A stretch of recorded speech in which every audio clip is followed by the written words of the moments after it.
Okay, so like last time we had looked at political engagement of citizens of a country with the political parties, और हमने देखा था कि खास करके इंडियन कॉन्टेक्स्ट में और साउथ एशियन कॉन्टेक्स्ट में जो है लोगों का पॉलिटिकल पार्टीज़ के साथ जो पार्टिसिपेशन रेट है like in terms of membership और फॉलोइंग एंड एवरीथिंग, ये काफ़ी ज़्यादा हाई है and that is in a way it's a good sign कि लोग जो है पॉलिटिकली इंगेज्ड हैं और एक वाइब्रेंट डेमोक्रेसी के लिए, एक इफ़ेक्टिव डेमोक्रेसी के लिए ये सब होना चाहिए।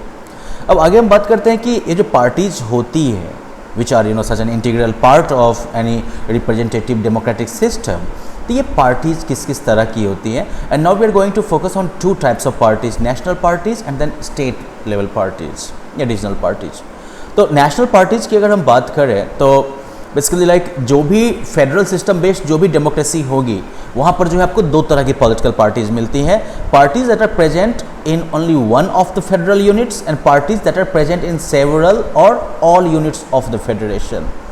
मतलब ऐसी पार्टी जो कि किसी एक फेडरल, जैसे कि किसी एक राज्य में मौजूद है। इंडिया के केस में क्या है, इंडिया जो फेडरेशन और यहाँ पर जो है डिफरेंट स्टेट्स जो हैं वो अलग अलग फेडरल यूनिट्स हो गए। तो ऐसी पार्टीज होंगी जो कि स्टेट लेवल पर मौजूद होंगी और फिर ऐसी भी पार्टीज होंगी जो कि कई स्टेट्स में मौजूद होंगी या पूरे इंडिया के डिफरेंट स्टेट्स में मौजूद होंगी। तो यही इंडिया का केस है। अब ये जो कुछ कंट्री वाइड जो पार्टीज हैं, ऐसी पार्टीज जो कि सारे फेडरल यूनिट्स में मौजूद हैं, इंडिया के कॉन्टेक्स्ट में बोलो तो सारे देश में मौजूद हैं, सारे राज्यों में मौजूद हैं, these are called national parties. Okay, these parties have their units in various states. इनका जो है बहुत सारे स्टेट्स में जो है मान लो कि इनके यूनिट्स होती हैं, इनकी मौजूदगी होती है and by and large all these units follow the same policies, programme and strategy that is decided at the national level. और ये जो भी नेशनल पार्टीज होंगे ये भले अलग अलग फेडरल यूनिट्स में मौजूद क्यों ना हो, लेकिन मोटा मोटी ये लोग जो है वही पॉलिसीज और प्रोग्राम और स्ट्रेटजी फॉलो करते हैं जो कि नेशनल लेवल पर पार्टी जो है डिटरमिन करती है। So like whether it's like BJP or Congress or like left parties CPM, CPI, okay, all these parties will follow the mota moti they will follow the policies and programs and strategy that has been set by the national leadership. अब जो भी party बनती है देश में इसको जो है इलेक्शन कमीशन के साथ रजिस्टर करना पड़ता है और यद्यपि इलेक्शन कमीशन जो है सभी पार्टीज को बराबर का दर्जा देता है, सबको बराबर जो है ट्रीट करता है, लेकिन ये जो है जो बड़ी और इस्टेब्लिश्ड पार्टी है उनको कुछ स्पेशल फैसिलिटीज़ दी जाती है। फॉर एग्जांपल इन पार्टीज़ को जो है यूनिक सिंबल दिया जाता है, तो मतलब कि कोई भी जो ऑफिशियल कैंडिडेट होगा उस पार्टी का वही जो है उस इलेक्शन सिंबल का यूज कर सकता है। और पार्टी जिनको ये प्रिविलेज मिलता है और भी कुछ अलग फैसिलिटीज़ मिलती हैं, ये जो है बेसिकली इलेक्शन कमीशन के द्वारा रिकॉग्नाइज की जाती हैं इन पर्पसेस के लिए। ओके, और इसीलिए इन पार्टीज़ को जो है रिकॉग्नाइज्ड पॉलिटिकल पार्टीज कहा जाता है। मतलब ये चिन्हित हो गए, ठीक है, ये जो है चिन्हित पार्टीज हो गई। इन पार्टीज को इलेक्शन कमीशन ने चिन्हित किया है कि इनको जो है हम कुछ स्पेशल प्रिविलेजेस, इनको कुछ स्पेशल फैसिलिटीज जो है हम प्रोवाइड करेंगे। और नॉर्मली ये कौन सी पार्टीज होंगी, जो बड़ी और इस्टेब्लिश्ड पार्टीज हैं जिनका नाम हो चुका है। इलेक्शन कमीशन ने जो है एक डिटेल्ड क्राइटेरिया बना दिया है कि कितना जो है वोट का परसेंटेज आपको आना चाहिए, सीट कितना आना चाहिए in order to be a recognised party. एक रिकॉग्नाइज्ड पार्टी के दायरे में आने के लिए कितना परसेंट वोट आपको मिलना चाहिए ओवरऑल वोटिंग में, या फिर या क्या प्रोपोर्शन आपके वोट्स का होना चाहिए, कितनी सीट्स आपको मिलनी चाहिए, ये सब तय कर दिया गया है। तो मतलब एक पार्टी जो कि कम से कम 6% जो टोटल वोट है इलेक्शन में, लेजिस्लेटिव असेंबली में, ठीक है, तो लेजिस्लेटिव असेंबली में अगर कोई पार्टी जो है कम से कम 6% टोटल वोट का 6% अगर सिक्योर करती है और कम से कम 2 सीट जीत जाती है, उसे जो है स्टेट पार्टी के तौर पर रिकॉग्नाइज किया जाएगा। So what's the criteria set for being recognised as a state party? A party that secures at least 6% of the total votes in an election to the legislative assembly of a state and wins at least 2 seats. Okay? और कोई party जो कि कम से कम जो है 6% total vote जो है Lok Sabha election में प्राप्त करती है, असेंबली इलेक्शन में 4 स्टेट में प्राप्त करती है और कम से कम लोकसभा में जो है 4 सीट जीतती है, तो उसे नेशनल पार्टी माना जाएगा। तो मतलब कि नेशनल पार्टी के तौर पर रिकॉग्निशन के लिए what is the criteria? that a party needs to secure at least 6% of the total votes in Lok Sabha elections or assembly elections in 4 states and wins at least 4 seats in the Lok Sabha। तो 2 basis आपको cover करने हैं। Right, दोनों में से कोई एक base आप जो है कवर कर लीजिए, या तो 6% टोटल वोट्स जो लोकसभा का है वो आप सिक्योर कर लीजिए, या फिर 4 स्टेट के असेंबली इलेक्शंस में जो है आप इतना वोटिंग परसेंटेज जो है अपना सिक्योर कर लीजिए और कम से कम लोकसभा के 4 सीट जीत लीजिए, तब आप जो है नेशनल पार्टी के तौर पर रिकग्निशन आपको मिलेगी। अब इस क्लासिफिकेशन के मुताबिक जो है टोटल 7 नेशनल पार्टीज है रिकग्नाइज इंडिया में 2018 तक। चलो इन पार्टीज के बारे में थोड़ा जान लें। सबसे पहले All India Trinamool Congress, alphabetically ये स्टार्ट हुआ है, तो ABCD करके आगे बढ़ेगा। तो Trinamool Congress, right, that's like West Bengal based party mainly, but it has presence in many other states as well including Bihar. I think no, it doesn't have much presence in Bihar, but चलता है, नाम तो आता रहता है। तो ये पार्टी जो 1998 में लॉन्च की गई थी। एक्चुअली कांग्रेस से टूटने के बाद जो है ममता बनर्जी ने इनका इस पार्टी का गठन किया था, ओके, और इसे जो है नेशनल पार्टी का दर्जा 2016 में मिला। इस पार्टी का सिंबल जो है वो फूल और घास है, यू नो, तृणमूल, तृण, घास, मूल, जड़ है, तो रूट से जुड़े हुए हैं ये। तो ये पार्टी जो है it is committed to secularism and federalism, और ये जो है 2011 से लगातार वेस्ट बंगाल में पावर में बने हुए हैं। और इसके अलावा जो है they also have presence in Arunachal Pradesh, Manipur and Tripura.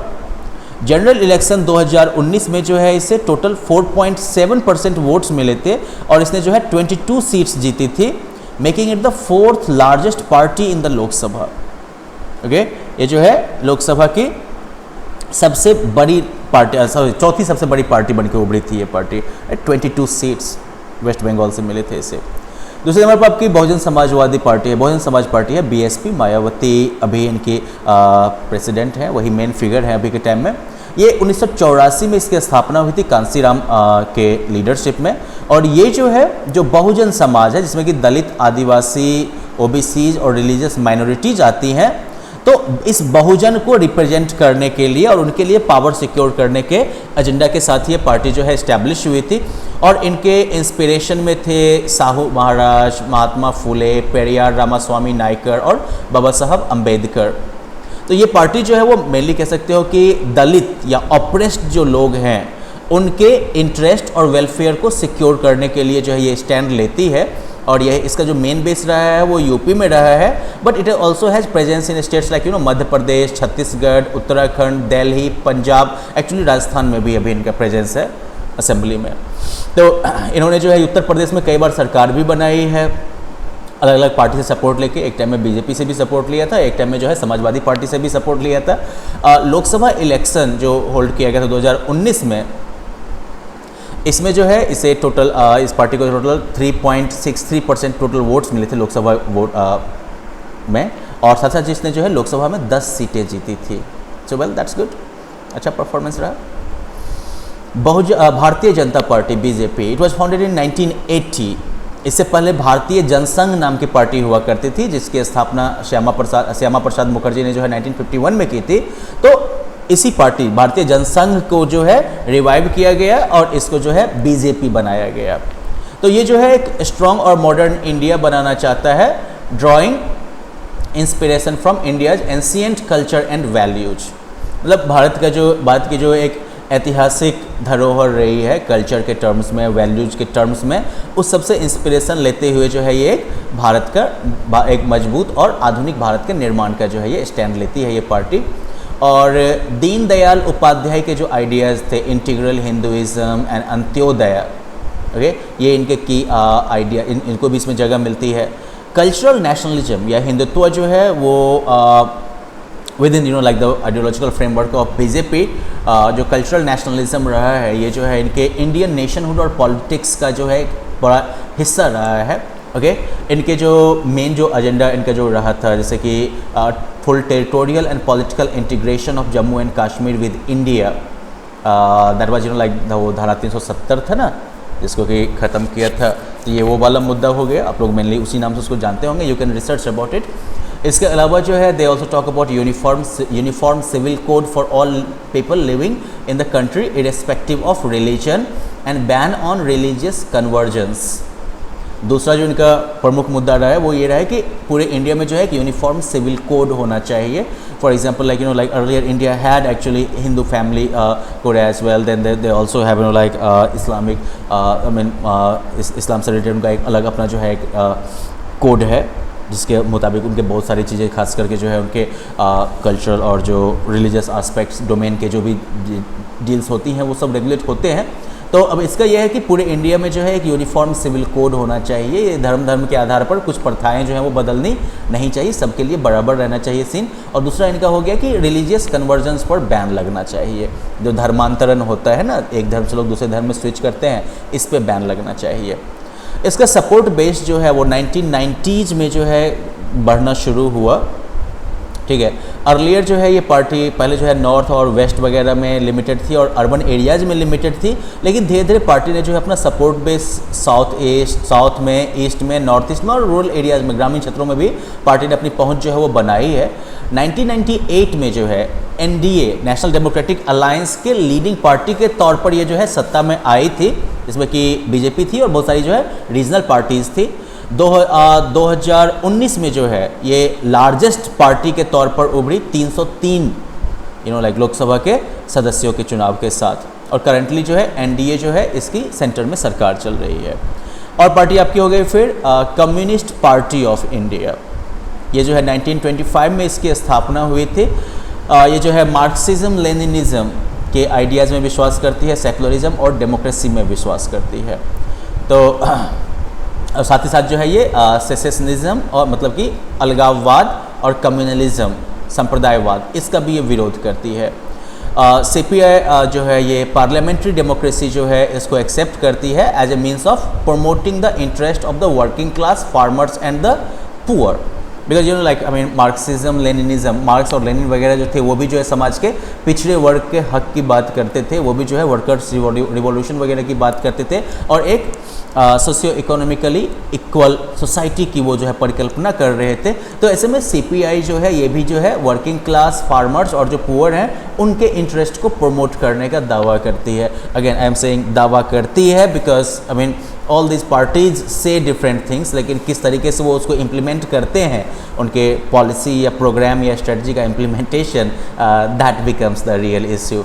Anyways 1964 में जो है ये पार्टी थोड़ी कमज़ोर हो गई जब इससे टूट के CPIM निकल गई थी.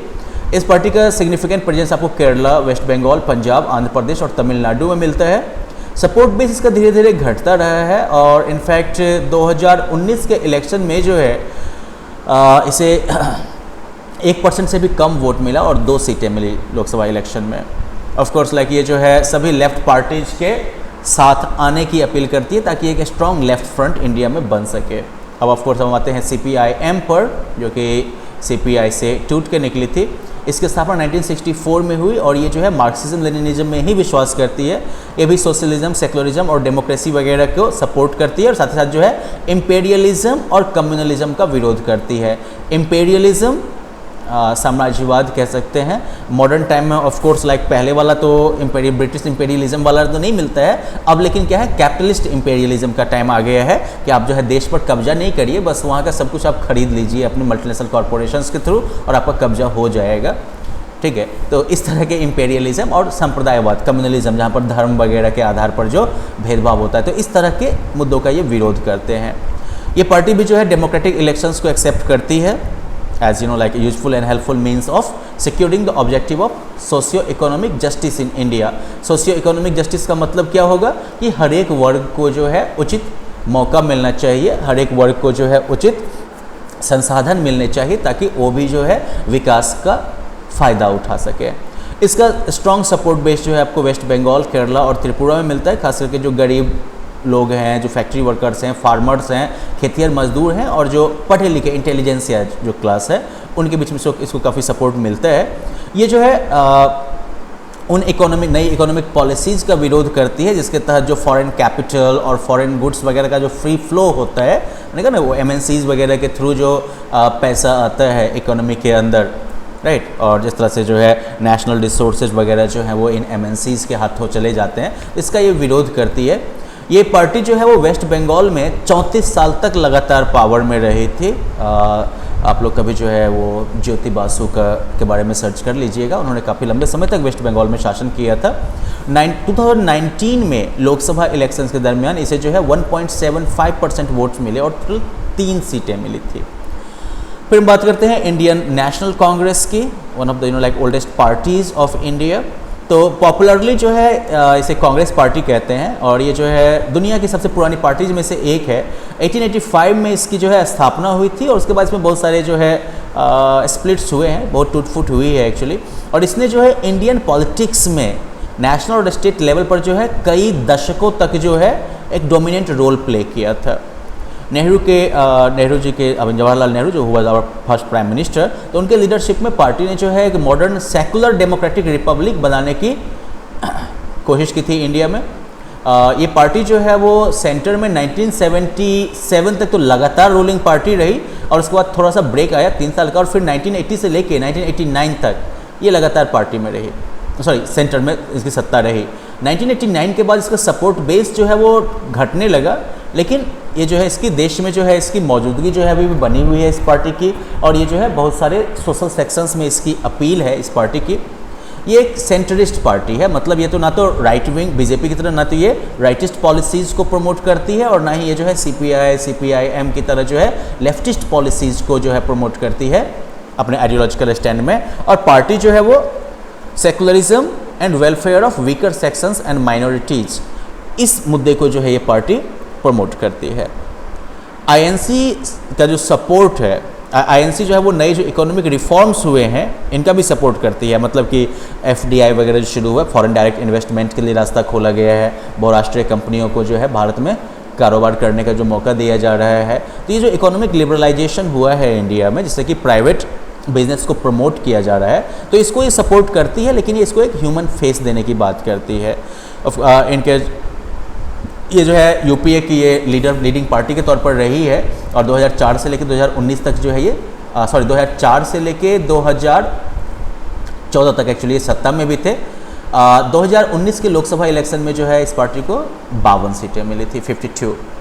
Then you have got Nationalist Congress Party. Nationalist Congress Party जो है इसकी स्थापना 1999 में हुई थी कांग्रेस पार्टी में दरार के बाद।